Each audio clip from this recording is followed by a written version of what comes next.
Hello everyone, I am ऋषि शर्मा। और आज की हमारी लीड कोड की पीओटीडी है smallest string starting from leaf.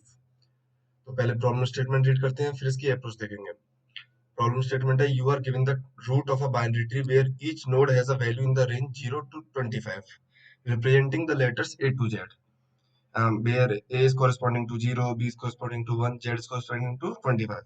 इस तरीके से return the lexicographically small string that start at a leaf of this tree and end at the root। तो आपको वो लेक्सिकोग्राफिकली स्मॉल स्ट्रिंग बतानी है जो लीफ से स्टार्ट होती है। लीफ नोड आप जानते होंगे जिनका एक भी चिल्ड्रन नहीं होता। जैसे आप देख सकते हैं यहाँ पे डी ई ये सारी के लीफ नोड है, इनके आपको चिल्ड्रन नहीं दिखेंगे। They have no child. तो that start at leaf of this tree and at the root. And at the root मतलब इस तरह की स्ट्रिंग, जैसे आप देखिए लीफ से स्टार्ट करेंगे और रूट तक जाएंगे तो जो स्ट्रिंग आपको प्राप्त होगी, ऐसे बहुत सारी स्ट्रिंग आपको प्राप्त हो रही होंगी। उनमें से जो लेक्सिकोग्राफिकली स्मॉलेस्ट है वो स्ट्रिंग आपको रिटर्न करनी है। जैसे कि यहाँ पे कौन कौन सी हो रही है, पहले लेक्सिकोग्राफिकली स्मॉलेस्ट का मतलब समझ लेते हैं थोड़ा। मान लीजिए मैं आपको दो स्ट्रिंग दूं। एक तो स्ट्रिंग मैंने दी आपको, मान लीजिए ए बी ए और दूसरी स्ट्रिंग दी ए बी। तो आप क्या कैरेक्टर्स को कंपेयर करना स्टार्ट करेंगे स्टार्टिंग से। तो देखिए यहाँ पे ये कैरेक्टर इसके इक्वल है, दूसरा कॉरस्पॉन्डिंग कैरेक्टर्स को ये कैरेक्टर इसके इक्वल है। स्टार्टिंग से स्टार्ट करना है, याद रखना। तो कैरेक्टर इक्वल है तो यहाँ पे जिसकी अगर सारे कैरेक्टर इक्वल मिल जाते हैं और एक स्ट्रिंग खत्म हो जाती है तो जिसमें ज्यादा कैरेक्टर होंगे वो क्या होगी, लेक्सिकोग्राफिकली ग्रेटर होगी, बड़ी होगी। तो लेक्सिकोग्राफिकली स्मॉलर कौन सी है, ये वाली। पर अगर मान लीजिए कुछ ऐसी स्ट्रिंग है ए बी सी एंड मान लीजिए ए बी डी, फिर से आप वही करेंगे, आगे से स्टार्ट करेंगे और क्या करेंगे, कॉरस्पॉन्डिंग कैरेक्टर्स को कंपेयर करना स्टार्ट करेंगे। ए के इक्वल है, आगे बढ़े। बी बी के इक्वल है, आगे बढ़े। फिर यहाँ पे आपने देखा कि सी जो है डी से छोटा है, तो ये लेक्सिकोग्राफिकली स्मॉल है। फिर चाहे इसके पीछे जेड क्यों ना हो, अगर इसके पीछे जेड भी होगा ना, आपको बस एक कैरेक्टर मिल जाए, सबसे पहला कैरेक्टर देखना है। अगर सबसे पहला कैरेक्टर इसका स्मॉलर है तो this will be the lexicographically small string. Okay, तो ये होगी लेक्सिकोग्राफिकली स्मॉलर की डेफिनेशन। अब इसमें करना क्या है, अब इसकी सीधे अप्रोच देखते हैं। तो मान लीजिए ये आपको क्या दिया हुआ है, ट्री का स्ट्रक्चर दिया हुआ है। याद रखना है ये ट्री के स्ट्रक्चर में कैरेक्टर्स नहीं दिए होंगे। यहाँ पे सी की जगह क्या लिखा होगा, टू होगा। यहाँ सी की जगह क्या होगा, टू होगा। बी की जगह वन होगा। ए की जगह जीरो होगा। ये तो रिप्रेजेंटेशन के लिए बना दिया है ऐसा। ए की जगह जीरो एंड बी की जगह वन। इस तरह का आपको क्या दिया, ट्री दिया होगा, two two one zero two one zero, इस तरीके से। ठीक है, आपको क्या करना है इसमें, आपको इसमें लेक्सिकोग्राफिकली स्मॉलेस्ट स्ट्रिंग बतानी है जो हम कहाँ से, लीफ से स्टार्ट कर रहे हैं। तो जैसे कैसे करेंगे, आप सोचेंगे कि भाई लीफ से स्टार्ट कर रहे हैं, देखिए अगर रूट से कर रहे होते तो चीज आसान हो जाती, क्योंकि हमें रूट से कर रहे हैं तो भाई हमेशा कंपेयर कर पाते हैं कि अच्छा ये रूट है मेरा, तो देखूंगा कि लेफ्ट चाइल्ड और राइट चाइल्ड में कौन स्मॉलर है। लेफ्ट चाइल्ड और राइट चाइल्ड में जो स्मॉलर होगा मैं उस डायरेक्शन में चला जाऊंगा, इस तरीके से। पर अभी आपको क्या करना है, लीफ से करना है। और आप ट्री को ट्रेवर्स कहाँ से करते हैं, हमेशा रूट से करते हैं।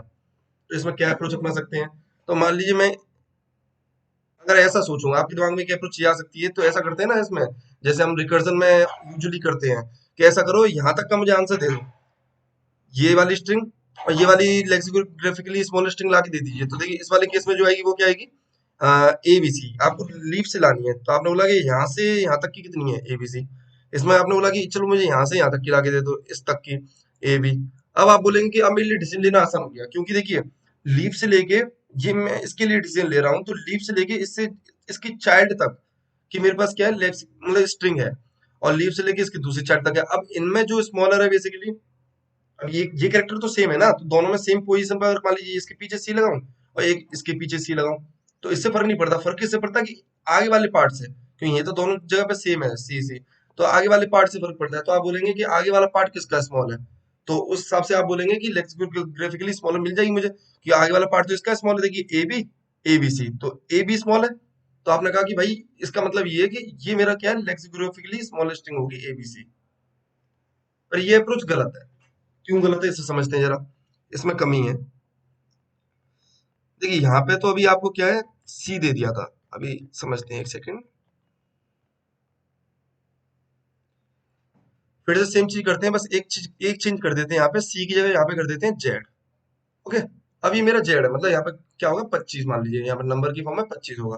तो आपने बोला कि सेम चीज करते हैं, हमने बोला कि हम रिकर्जन की हेल्प से क्या कर रहा है, लीफ से लेके इस नोड तक का जो है स्ट्रिंग ले आए, ए बी सी आएगी। ठीक है, बढ़िया। लीफ से लेके इस नोड तक की स्ट्रिंग ले आए, ए बी वन की आएगी। ठीक है, बढ़िया। आपने कहा कि इन दोनों में कौन सी स्मॉल है, आपने कहा ये स्मॉल है, पीछे तो सब में दोनों में सेम कैरेक्टर लग रहा है, जेड लग रहा है, तो आप बोलेंगे कि मेरी जो बेसिकली ए बी जेड जो बनेगी ना, ये मेरी लेक्सिकोग्राफिकली स्मॉलर बनेगी। जरा एक बार चेक कर लेते हैं।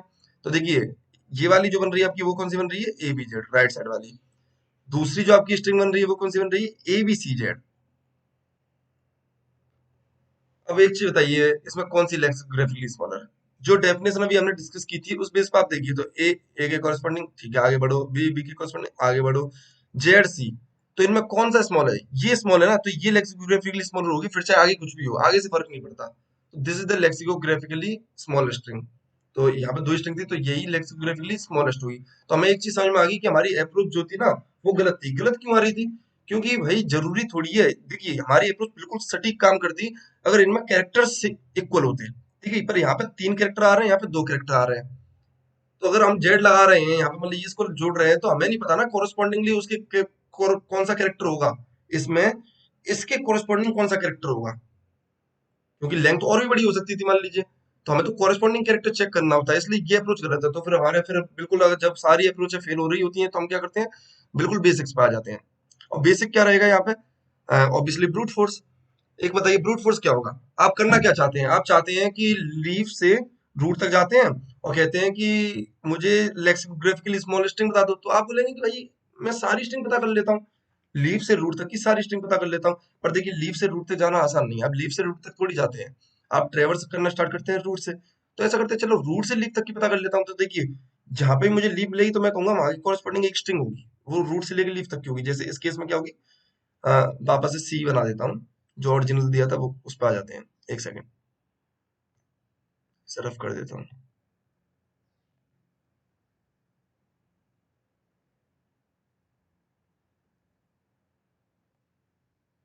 यहाँ पे ठीक है, अभी कैरेक्टर्स पे ही रहते हैं, वैसे तो यहाँ पे नंबरिंग दी है, याद रखना आपको कैरेक्टर्स नहीं दिए हैं, पर अभी यहीं पे रहते हैं। तो मैंने कहा कि भाई ऐसा करते हैं, हमें क्या करते हैं, हम हर लीफ के कोरस्पॉन्डिंग कौन सी स्ट्रिंग एग्जिस्ट कर रही है वो पता कर लेते हैं। तो देखिए हम आ कहाँ से रहे हैं, हम आ तो रूट से लीफ तक रहे हैं। हम क्या आ रहे होंगे, यहाँ से आ रहे होंगे, तो हमारी यहाँ पे जो स्ट्रिंग आएगी वो आएगी सी सी बी ए। पर आप तो कह रहे थे कि भाई हमें लीफ से रूट तक की जो स्ट्रिंग चाहिए। तो आप एक चीज देखिए, आप रूट से लीफ तक आ रहे हैं और वो आपके पास स्ट्रिंग है अगर, तो आप वो स्ट्रिंग नहीं निकाल सकते जिसमें आप लीफ से रूट पे जा रहे हैं, जस्ट अपोजिट। तो इसका रिवर्स ही तो करना है। तो मैं बोलूं कि अगर भाई यहाँ से मैं रूट तक जा रहा हूँ तो उसकी स्ट्रिंग क्या होगी, अगर मेरे पास ये वाली स्ट्रिंग है रूट से लीफ तक की, तो आप बोलेंगे वो होगी A B C C. Same इस केस में रूट से लीफ तक आ रहा हूँ तो बन के तो मेरी सी बी ए आएगी, यहाँ पे स्ट्रिंग लिखूंगा, पर मैं कहूंगा इसका रिवर्स कर दो, ए बी सी। मैं इन दोनों स्ट्रिंग्स को क्या करूंगा, मेरी जितनी भी लीफ है ना, जितनी भी लीफ है, सारी लीफ की कोरेस्पॉन्डिंग मेरे को क्या मिल रही होगी, एक स्ट्रिंग मिल रही होगी। उन हर एक स्ट्रिंग को मैं क्या कर दूंगा, किसी एक वेक्टर में स्टोर कर लूंगा, किसी एक वेक्टर में स्टोर कर लूंगा, वेक्टर ऑफ स्ट्रिंग में। अब मैंने सारी स्ट्रिंग स्टोर करनी है ऑब्वियसली रिवर्स करके, क्योंकि मुझे रूट लीफ टू रूट चाहिए। तो मैंने इसको भी रिवर्स कर दिया, एबीसी इनको स्टोर करूंगा, सी सी बी ए बी सी। फिर ये आपने स्टोर करी, कर ली। आपको क्या चाहिए, लेग से वो ग्राफिकली स्मॉलेस्ट चाहिए। तो आप बेसिकली ये जो वेक्टर है स्ट्रिंग्स का समूह है, इसको क्या कर लेंगे, सॉर्ट कर लेंगे। इसको सॉर्ट कर लो। तो इसको सॉर्ट करने के बाद जो सबसे आगे होगी, जो बेसिकली मान लीजिए इसका नाम है कलेक्शन नाम है, क्योंकि ये कलेक्शन है किसका, स्ट्रिंग्स का, जो कि लीफ से लेके रूट तक जा रही है। तो कलेक्शन जीरो पे जो बैठा होगा वो आपका आंसर हो जाएगा, वो लेक्सिकोग्राफिकली स्मॉलेस्ट होगी। ये आपकी अप्रोच रहनी है। आप सबसे पहले क्या करने वाले हैं, एक डीएफएस कॉल करेंगे। डीएफएस मतलब बेसिकली बैक ट्रैकिंग वाली अप्रोच। जब भी आपको लीप मिलेगा, आप क्या कर रहे होंगे, आंसर में हमेशा एक कैरेक्टर एसोसिएट करते जा रहे होंगे। जैसे ही आप डेप्थ में जा रहे हैं, एसोसिएट कर दिया जो कैरेक्टर है, एसोसिएट कर दिया, एसोसिएट कर दिया। जैसे ही आप लीप पे पहुंचेंगे, आप कहेंगे कि भाई अब मैं लीप पे पहुंच चुका हूँ, अब मुझे पूरी एक स्ट्रिंग बन के मिल चुकी है, इस स्ट्रिंग को पहले तो रिवर्स करो और फिर इसे आंसर में डाल दो। सेम प्रोसेस आप हर एक के लिए करेंगे। तो चलिए इसको कोड करते हैं। तो हमने कहा कि हमें क्या चाहिए, हमें एक तो स्ट्रिंग हम फॉर्म कर रहे होंगे। हम जैसे ही किसी भी कैरेक्टर पहुंचेंगे तो एक स्ट्रिंग फॉर्म हो रही होगी, तो एक तो स्ट्रिंग बना लेते हैं मान लीजिए एसटीआर नाम की। एक हमें वेक्टर ऑफ स्ट्रिंग चाहिए, वेक्टर ऑफ स्ट्रिंग, ये किसके लिए, हम सारी स्ट्रिंग को, सारी ऐसी स्ट्रिंग को स्टोर करना चाहते हैं जो बेसिकली रूट से लीफ तक आ रही हैं, उनको रिवर्स करके। तो लीफ टू रूट वाली स्टोर को लीफ से रूट तक की को स्टोर करना चाहते हैं। इसको नाम दे देते हैं मान लीजिए कलेक्शन, सॉरी, इसको नाम दे देते हैं कलेक्शन। ठीक है। अब आप क्या करेंगे, डीएफएस कॉल कर देंगे। डीएफएस में कहेंगे कि भाई अभी मैं किस नोड पे हूँ ये बताओ, और अभी तक मेरी कितनी स्ट्रिंग फॉर्म हो चुकी है। तो एक चीज बताइए, आप रूट से स्टार्ट कर रहे हैं, अभी तक आपने किसी को भी इस एसटीआर में जोड़ा है? नहीं जोड़ा है। तो अभी तक तो आपका एसटीआर एम्प्टी था, तो एम्प्टी को ही इसमें क्या कर देंगे, पास कर देंगे। और किसको पास कर देंगे, कलेक्शन को पास कर देंगे। और कहेंगे चलो ऐसा है, डीएफएस चलाते हैं इस पे, void DFS tree node star root. Root क्या, बेसिकली जिस भी नोड पे आप अभी हैं, जिस नोड पे आप हैं, ठीक है, वो स्ट्रिंग एसटीआर। स्ट्रिंग एसटीआर क्या बताएगा कि इस नोड को अभी मैंने जोड़ा नहीं है, इस नोड से पहले तक मेरी क्या स्ट्रिंग फॉर्म हो चुकी है। जैसे मान लीजिए मैं यहाँ पे डी पे हूँ, तो मैं ए बी के थ्रू आया हूँ, तो मैं कहूंगा अभी मैं डी पे हूँ, पर मैंने इससे पहले कितना फॉर्म कर चुका हूँ, तो आप बोलेंगे ए भी फॉर्म कर चुका हूँ, तो इस एसटीआर में ए भी होगा। और क्या होगा आपके पास, एक वेक्टर ऑफ स्ट्रिंग होगा। इसे आप ऐसा रेफरेंस पास करेंगे, क्योंकि इसमें आप आंसर्स को सारे कॉल्स के थ्रू जो आंसर मिल रहा है ना आपको, सारे डीएफएस कॉल के थ्रू उनको जोड़ रहे हैं। कब जोड़ रहा है आंसर में, जब आप बेसिकली रूट में पहुंच चुके हैं। तो इसे ऐसा रेफरेंस पास करेंगे। ठीक है। अब क्या करेंगे, आप बताइए, आपको आप किसी भी नोड पे हैं, मान लीजिए आप रूट पे हैं, तो सबसे पहला काम क्या होगा आपका, कि मैं जिस भी नोड पे हूँ, जिस भी नोड पे हूँ, पहले उसको तो जोड़ दूं इस एसटीआर में। भाई मैं इस नोड पे हूँ, मान लीजिए डी पे हूँ, तो मैं कहूंगा कि मेरा पहला काम है कि भाई इस डी को मैं आपने मान लीजिए यहाँ तक की स्ट्रिंग जो थी ए भी फॉर्म होकर आ रही थी, फिर इस डी को जोड़ दूं। तो ऐसा करेंगे, एसटीआर को हम अपडेट करेंगे, STR dot push underscore back.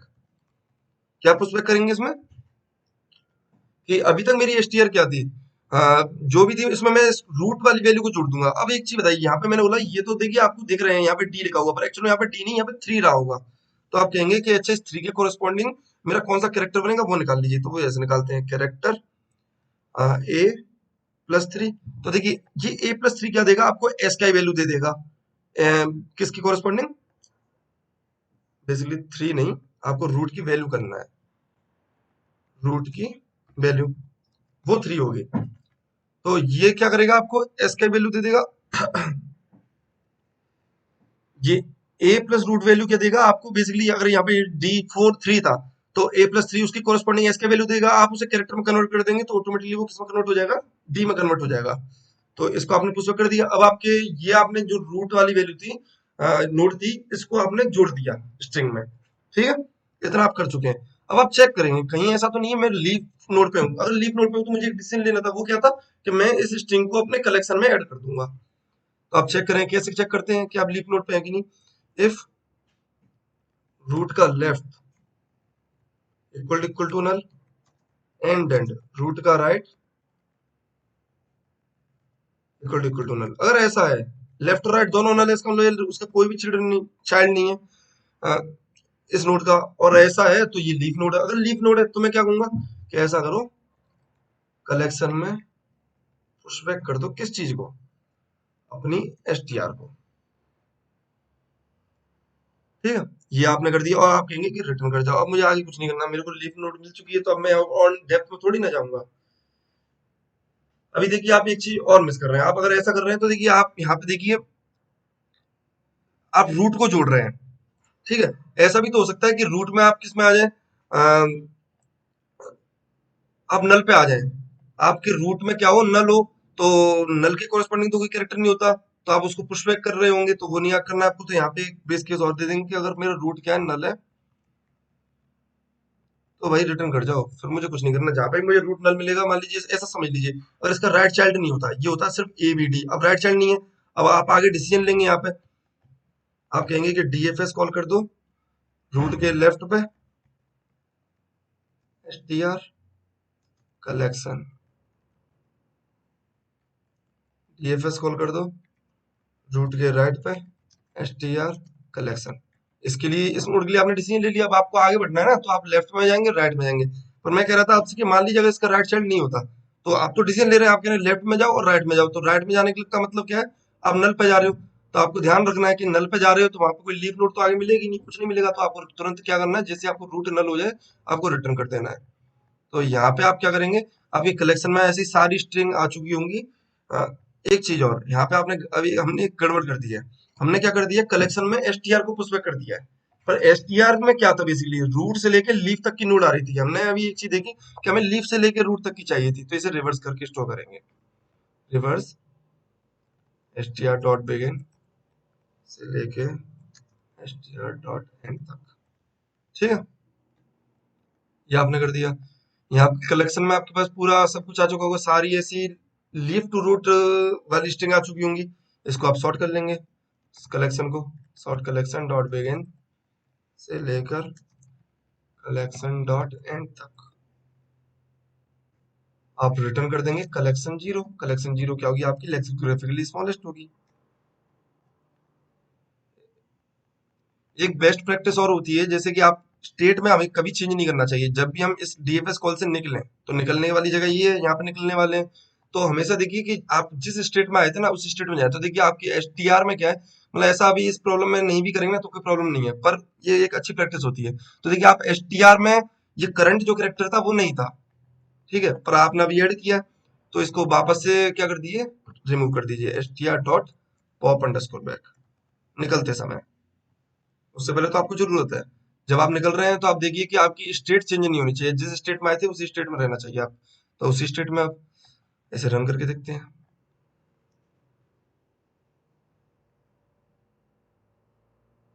Submit करके देखते हैं।